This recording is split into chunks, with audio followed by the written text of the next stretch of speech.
What's up, Copy Squad?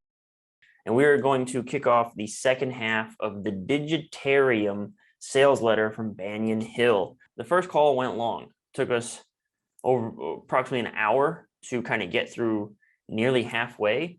But I think it's all going to be downhill from here on this call because, what's kind of cool about it is, well, one, there was lack of promise, lack of involvement of the reader of any sort. So it sort of just read like we were reading a report.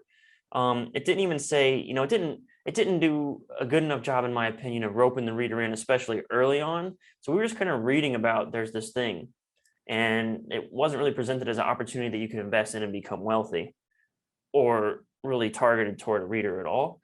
So we picked at that a lot. The other thing I noticed where there are some structural issues where, and I call them issues, but who knows? We can say that they are real issues from the beats of a sales letter perspective. The only reason we can say that they are real issues is because I have it from a reliable source that this letter is not performing as well as they would like it to perform.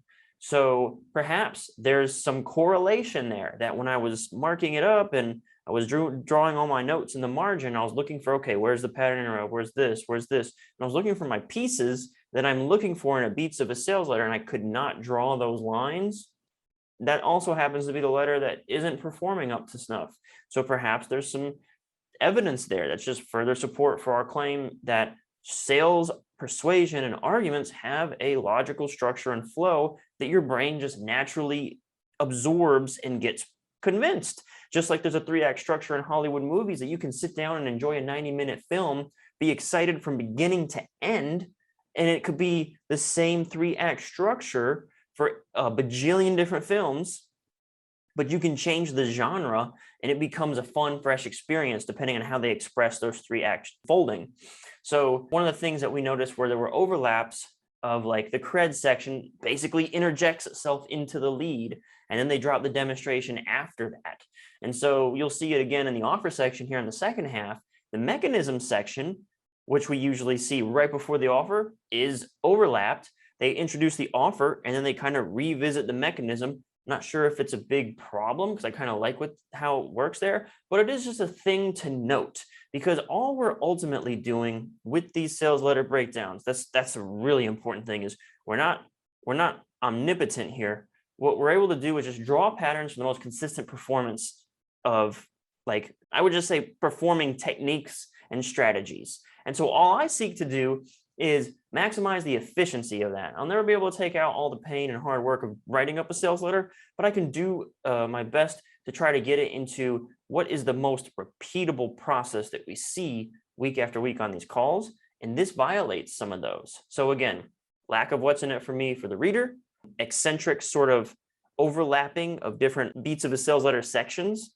One of the expressions that I told a junior once was like, dude, we are on the island of the catalyst. And when you're on the island, speak the language of the natives. And the metaphor that I was trying to draw out for him there was that if we're talking about catalyst, talk about the catalyst, talk about the backstory, talk about how this all came to be, why it's only going to get worse, why if you don't act now, you're going to miss out, before you shift gears into how you find these opportunities, or what's your secret sauce, or what's your mechanism, or what's your 3-step process. When you're on the island, you're on the island. Be on the island. Hang out with the natives. Speak the language of the natives. Whenever you leave that section, you pass the baton, I call it. You could think of it as the islands and a ship sailing. Like, once the ship leaves, the ship, you cannot be docked in 2 ports. It's a physical impossibility. So you have to decide that we're done with this and we're moving on to something fresh and new.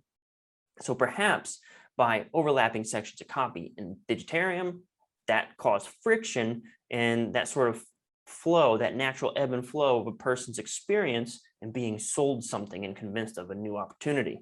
What's up, Copy Squad? I hope you found that useful. And if you're interested in getting a little bit more details about how me and my team set up our first 7 pages of a sales letter to give us the best shot at 7 figures, I invite you to check out copysquad.net/lead. On this page, you can be the first to get details about a brand new leads course that will illustrate and step-by-step show you the strategy that me and my copy team use to generate over $50 million in gross revenues in a single year in financial publishing.